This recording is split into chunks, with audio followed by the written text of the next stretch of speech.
जय हिंद मेरे प्यारे दोस्तों, हमारे इस चैनल एक्सटी में आपका स्वागत है। देखिए यहाँ पर स्टाफ सिलेक्शन कमीशन एसएससी के द्वारा सीनियर सेक्रेटरीट असिस्टेंट ऑब्लिक हो गया अवर division clerk grade limit department competitive examination 2025 का नोटिफिकेशन यहाँ पर अपडेट किया है। कब अपडेट किया गया है? 5 जून 2026 को। कंप्लीटली रूप से लास्ट तक इस वीडियो के अंतर्गत पे बनी रहेगा। पूरा इंपॉर्टेंट इन्फॉर्मेशन इस वीडियो के अंतर्गत पे मैं आपके लिए अपडेट करूंगा। जो भी न्यू स्टूडेंट इस वीडियो के अंतर्गत पे जुड़े, यदि आपके द्वारा हमारे इस चैनल नेक्स्ट एम को सब्सक्राइब नहीं किया तो सब्सक्राइब कीजिए, बेल आइकन को प्रेस कीजिए ताकि जो भी कंटेंट जो भी इन्फॉर्मेशन हमारे द्वारा आपके लिए प्रोवाइड किया जाता है तो उसका नोटिफिकेशन आपके पास समय पर अवेलेबल होगा। Government of India, ministry of personnel public grievances and pensions, department of personnel and training staff selections commission, block number 12, CGO complex, Lodhi road, new Delhi, Delhi 110003 इसका ऑफिशियल पिन कोड है।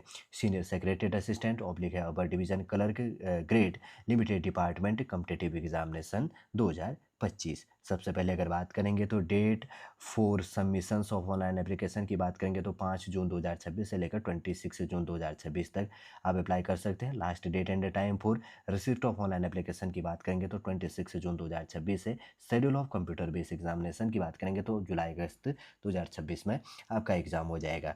देखिए यहाँ पर लगभग 10 डिपार्टमेंटों के अंदर है। मैं एक बार डिपार्टमेंट आपके लिए प्रोवाइड करता हूँ। सबसे पहले यहाँ पर वैकेंसी है सेंट्रल पासपोर्ट ऑर्गेनाइजेशन से मिनिस्ट्री ऑफ एक्सटर्नल अफेयर्स के अंदर। सेकंड है आर्म्ड फोर्स हेडक्वार्टर क्लरिकल से सर्विस के अंदर। उसके बाद में थर्ड है रेलवे बोर्ड सेक्रेटरीट जो यहाँ पर है क्लरिकल से सर्विस मिनिस्ट्री ऑफ रेलवे के अंदर। फोर्थ नंबर है सेंट्रल एडमिनिस्ट्रेटिव ट्रिब्यूनल। 5 नंबर है सेंट्रल विजिलेंस कमीशन के अंदर। और 6 नंबर है इलेक्शन कमीशन ऑफ इंडिया। और 7 नंबर है forest survey of India, ministry of environment, forest and climate change के अंदर। और 8 नंबर है नेशनल टेक्निकल रिसर्च ऑर्गेनाइजेशन। फिर उसके बाद में आगे यहाँ पर दिया गया 9 नंबर है। अगर बात करेंगे तो डायरेक्टरेट जनरल जो डिफेंस है इसके अंदर स्टेट है, जहाँ पे जैसे कि डिफेंस स्टेट यहाँ पर लिखा गया है। फिर उसके बाद में 10 नंबर दिया गया ऑफिस ऑफ डेवलपमेंट कमिश्नर से ministry of micro small and medium enterprises MSME के अंदर यहाँ पर जैसे दिया गया है। अब एक एक करके इसके अंदर वैकेंसी देख लेते हैं। जैसे सबसे पहले बात करेंगे तो यहाँ पर थोड़ा सा ध्यान में रख लेना आप कैटेगरी वाइज। एक बार मैं शॉर्ट में प्रोवाइड करूँगा। ऊपर अनरिजर्व है, फिर एससी है, एसटी है, फिर उसके बाद में क्या है टोटल यहाँ पर वैकेंसी दिया गया। यहाँ पर पीडब्ल्यूबीडी के लिए दिया गया है। सबसे पहले बात करेंगे तो सेंट्रल पासपोर्ट ऑर्गेनाइजेशन से मिनिस्ट्री ऑफ एक्सटर्नल अफेयर्स के अंदर अनरिजर्व में 48, टोटल 76 पोस्ट है। अनरिजर्व के लिए 46, एससी के लिए 19 और एसटी के लिए 11 और पीडब्ल्यूबीडी के लिए 4 पोस्टें दी गई है। सेकेंड है armed force headquarters clerical service के लिए टोटल 42 पोस्ट है। अनरिजर्व के लिए 31, एससी के लिए 7 और एसटी के लिए 4 पोस्ट दिया गया है। उसके बाद में थर्ड नंबर है रेलवे बोर्ड जो सेक्रेटरीट जो यहाँ पर क्लरिकल सर्विस के अंदर टोटल 19 सीटें, 3 सीटें पर्सन विद डिसेबिलिटी के लिए है, जिसमें जनरल के लिए 13 सीटें, एससी के लिए 4 और एसटी के लिए 2 सीटें।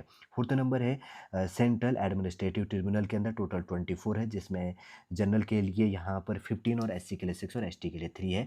5 नंबर है सेंट्रल विजिलेंस कमीशन के अंदर टोटल 6 सीटें हैं, जनरल के लिए 5 सीटें और 1 सीट एससी के लिए। 6 नंबर है इलेक्शन कमीशन ऑफ इंडिया के अंदर टोटल 12 सीटें। देखिए इसके अंदर पर्सन विद बेंचमार्क डिसेबिलिटी है। फोर्थ नंबर में यहाँ पर 2 और उसके बाद में 5 नंबर में यहाँ पर 1 है। और उसके बाद में यहाँ पर 6 नंबर है इलेक्शन कमीशन ऑफ इंडिया के अंदर टोटल 12 है, जिसमें से 1 यहाँ पर क्या पर्सन विद बेंचमार्क डिसेबिलिटी के अंदर है। 7 नंबर है forest survey of India, ministry of environmental और उसके बाद में फॉरेस्ट एंड क्लाइमेट चेंज के अंदर 4 यहाँ पर टोटल वैकेंसी है। 3 सीटें अनरिजर्व और 1 सीट एससी के लिए है। और उसके बाद में यहाँ पर 8 नंबर का है नेशनल टेक्निकल जो यहाँ पर रिसर्च ऑर्गेनाइजेशन से रिलेटेड है। और उसकी बात करेंगे तो यहाँ पर टोटल 8 सीटें और जनरल के लिए 7 और एससी के लिए यहाँ पर 1 सीट है। और 9 नंबर का यहाँ पर दिया गया है डायरेक्टरेट जनरल और डिफेंस जो स्टेट है इसके अंदर की बात करेंगे तो यहाँ पर 8 सीटें टोटल है और जनरल के लिए 7 और एससी के लिए 1 सीट। 10 नंबर है office of development commissioner ministry of micro small and medium enterprises के अंदर टोटल 28 सीटें हैं, जिसमें से 1 seat person with benchmark disability के अंदर है। 22 सीटें अनरिजर्व, 4 सीटें यहाँ पर एससी और 2 सीटें यहाँ पर एसटी के लिए यहाँ पर दिया गया है। ऑफिशियल वेबसाइट जैसे कि आपको मालूम है ssc.gov.in पे जाके सबसे पहले आपको OTR कर लेनी है, 1 टाइम रजिस्ट्रेशन कर लेना और उसके बाद ही आप इसके अंदर एलिजिबल होंगे, तभी आप क्या कर सकते हैं यहाँ पर फॉर्म फिल कर सकते हैं। ये अपने को थोड़ा सा क्या कर लेना है यहाँ पर ध्यान में रखते हुए आगे बढ़ लेनी है। आगे बढ़ते हैं, उसके बाद में एजुकेशन से रिलेटेड क्या कहा गया, शॉर्ट में जल्दी जल्दी देख लेंगे। जैसे कि इसमें कहा गया central passport organization ministry of external affairs के अंदर यहाँ पर कहा गया कि crucial date of countings of जो है अप्रूव्ड सर्विस है, नेम ऑफ द जो सर्विस ऑब्लिक आर्डर यहाँ पर दिया गया है, और कंडीशंस ऑफ एलिजिबिलिटी थोड़ा सा ध्यान रख लेना, अगर मैं कुछ चीज़ रीड ना करूँ तो आपको ऑटोमेटिक समझ में आना चाहिए। Central passport organization ministry of external affairs के अंदर फर्स्ट यहाँ पर अगर बात करेंगे तो जुलाई 2025 यहाँ पर है crucial date for countings of approved service के अंदर। और कंडीशंस ऑफ एलिजिबिलिटी की बात करेंगे तो junior passport assistant with 6 years service in the grade renders after appointment thereto on कहा गया है रेगुलर बेसिस एंड इसके अंदर काफ़ी possessing a bachelor degree of recognized university और इट्स इक्विवेलेंट कहा गया है। उसके बाद में armed force head quarter clerical service के अंतर्गत में 1 जुलाई 2025 मेंशन किया गया है। On the crucial date of have the runners not less than 5 years approved. अगर बात करेंगे तो continuous service in the JSA grade के अंदर ध्यान में रख लेना, जैसे कि इनके द्वारा यहाँ पर मेंशन किया गया है। अगर बात करेंगे तो प्रोवाइडेड दैट इफ कैंडिडेट्स यहाँ पर मेंशन किया गया have been appointed to the JSA grade on the result of competitive examinations including a limited department competitive examinations. The result of such examinations should have been announced not less than 5 years before the crucial date, and he should have rendered not less than 4 years approved continuous service in the grade on crucial date के अंदर। और note कहा गया, note थोड़ा सा आप इसमें पढ़ लेना। और उसके बाद में रेलवे बोर्ड्स सेक्रेटरीट जो क्लरिकल सर्विस के अंदर डेट मेंशन है 1 अगस्त 2025 के अंदर, जैसे कि यहाँ पर कहा गया है एनी जो परमानेंट एंड रेगुलर्स अपॉइंटेड जो टेम्प्रेरी बेस के अंतर्गत पे है, लोअर डिवीजन कलर का ऑब्लिक हो गया, junior secretariat assistants of the service who satisfy the following conditions shall be eligible to appear at the examination. जो ये कंडीशन फॉलो करेगा वही इसके अंतर्गत पे एलिजिबल में आएगा। एक बार शॉर्ट में देख लो। सबसे पहले कहा गया लेंथ ऑफ सर्विस की बात करेंगे तो he should have on the crucial day rendered no less than 5 years approved and continuous service in the lower division clerk on the service के अंदर। और आप इसके अंदर रीड कर लेना। और आगे बढ़ते हैं, उसके बाद में यहाँ पर बी पॉइंट है टाइपिंग टेस्ट से रिलेटेड, जैसे कहा गया है कि unless exempted from passing the type writing test held by the union public service commissions of secretariat training. और उसके बाद में school of the purpose of यहाँ पर कहा गया है confirmations in the lower division grade, he should have passed this test on or before the date of notifications of examinations। और एज कहा गया है कि he should not be more than 50 years of age on the crucial date के अंदर। ठीक, ध्यान रख लेना इसको। और उसके बाद में यहाँ पर है सेंट्रल एडमिनिस्ट्रेटिव ट्रिब्यूनल के अंदर में 1 जनवरी 2025 मेंशन है eligibility service for the limited department competitive examinations shall be 5 years regular service in the lower division clerk grade के अंदर।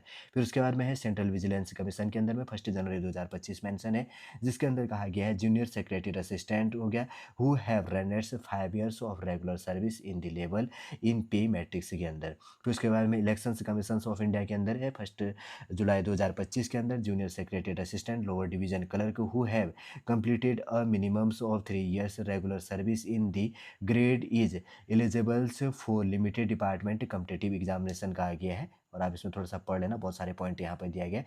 Provided that if he and बस रिपीट करते हैं इसके अंतर्गत पे यहाँ पर मैं हाईलाइट कर देता हूँ। Provided that if he and C के लिए मेल और फीमेल के लिए मेंशन किया गया had been appointed to the grade of JSA of the ECI secretariat service on the result of the competitive examinations including limited departmental competitive examinations. The result of such examinations should have been announced not less than 3 years before the crucial date, and the candidates should have rendered not less than 2 years approved and continuous service in the grade। ये कहा गया है। और उसके बाद में यहाँ पर मेंशन है फॉरेस्ट सर्विस के अंदर भी जो है forest service of the Indian ministry of environmental forest and climate change के अंदर में 1 जनवरी 2025 जो मेंशन है एजुकेशन से रिलेटेड मेंशन किया गया। लोअर डिवीजन कलर का है 5 years of regular service in the grade of forest service of India. फिर उसके बाद में यहाँ पर नीचे मेंशन किया गया नेशनल टेक्निकल रिसर्च ऑर्गेनाइजेशन के अंदर 1 जनवरी 2025 से junior secretary assistant oblique lower division clerk of NTRO having 5 years of regular service in the grade के अंदर। फिर उसके बाद में कहा गया डायरेक्टरेट जनरल्स डिफेंस। और अगर बात करें स्टेट्स जो यहाँ पर मेंशन किया गया है तो इसके अंदर है 1 जनवरी 2025 के अंदर Hindi typing who have renders 5 years regular service as है he should not be more than 45 years of age on the crucial date. फिर उसके बाद में यहाँ पर कहा गया कि ऑफिस ऑफ डिपार्टमेंटल से कम्पिटेटिव जो सॉरी कमिश्नर से ministry of micro small and medium enterprise MSME जिसको कहा जाता है।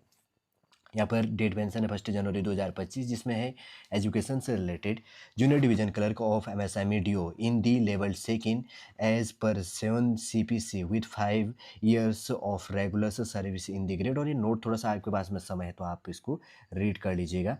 SC और ST के लिए 5 ईयर्स का एज रिलैक्सेशन से रिलेटेड हो। 8 नंबर है यहाँ पे defence personnel disabled in operation during hostility with any foreign country और in disturbed area and release as consequence their of में नॉर्मल में यहाँ पर 3 ईयर्स के लिए। और इसी कैटेगरी के अंदर SC और ST आएगा तो 8 ईयर्स का यहाँ पर क्या मिलेगा एज रिलैक्सेशन दिया जाएगा जैसे कि यहाँ लिखा गया है परमिसेबल बेस यहाँ कर है beyond the upper age limit age relaxation से रिलेटेड कैटेगरी के अंदर आपने ये भी यहाँ पर देख लिया होगा। आगे बढ़ते हैं। उसके बाद में यहाँ पर अगर सिलेबस की बात करेंगे तो इसका सिलेबस है जनरल अवेयरनेस के अंदर। और उसके बाद में बी पार्ट है इसी के अंदर इंग्लिश लैंग्वेज एंड कम्प्रीहेंशन से जिसमें फर्स्ट पार्ट है जिसमें 100 मार्क्स का होगा 200 मार्क्स से टोटल हो गया। और 2 आवर्स आपको इसको सॉल्व करना जनरल अवेयरनेस और इंग्लिश लैंग्वेज एंड कम्प्रीहेंशन में। टोटल नंबर ऑफ क्वेश्चन कितना है 100 क्वेश्चन पर क्वेश्चन 2 मार्क्स का जैसे मेंशन है। और उसके बाद में सेकेंड है इसके अंदर सी पार्ट जिसके अंतर्गत पे किया गया नोटिंग हो गया ड्राफ्टिंग एंड ऑफिशियल जो इसका प्रोसीजर से रिलेटेड जो होगा ठीक है ना बहुत सारे इसके अंतर्गत मेंशन होगा। तो इसके अंदर जो सेकंड पार्ट है जो आपका क्या होगा 100 मार्क्स का होगा 2 आवर्स के अंतर्गत तो आपको क्या करनी होगी इस पेपर को सॉल्व करना होगा। आगे बढ़ते हैं जैसे डीपली यहाँ पर दिया गया general awareness English language and comprehensions. और उसके बाद नोटिंग ड्राफ्टिंग से रिलेटेड आपका यहाँ पर सिलेबस भी अपडेट किया गया साथ साथ में मैंने आपके लिए प्रोवाइड कर दिया है शॉर्ट में ये काफ़ी इंपॉर्टेंट पॉइंट थी। वैसे तो सॉल्ड रूप से अगर बात करेंगे तो यहाँ पर जो वैकेंसी अब किसके लिए यहाँ पर वैकेंसी अपडेट थी अगर बात करेंगे तो सीनियर सेक्रेटरीट असिस्टेंट यहाँ पर जैसे कि हाईलाइट है upper division clerk grade limited departmental competitive examination 2025 का SSC के द्वारा अपने ऑफिशियल वेबसाइट ssc.gov.in के अंदर यहाँ पर मेंशन किया गया है। क्या मेंशन किया गया 5 जून 2026 को आपके फॉर्म फिल से रिलेटेड लगभग 10 डिपार्टमेंटों के अंदर यहाँ पर वैकेंसी अपडेट है। सॉलिड रूप से पूरा इन्फॉर्मेशन हमने इसके अंतर्गत आपके लिए अपडेट कर दिया है जो भी आपके फॉर्म फिल से जानने के लिए इंपॉर्टेंट होता है। उम्मीद करूंगा दोस्तों सॉलिड पूरा इन्फॉर्मेशन आपको समझ में आ गया होगा। यदि आज का इन्फॉर्मेशन आपको अच्छा लगे तो लाइक कीजिए कमेंट कीजिए और हमारे इस चैनल नेक्स्ट AM को सब्सक्राइब कीजिए। वापस हम नेक्स्ट क्लास के अंतर्गत आपसे मिलेंगे। जय हिंद जय भारत।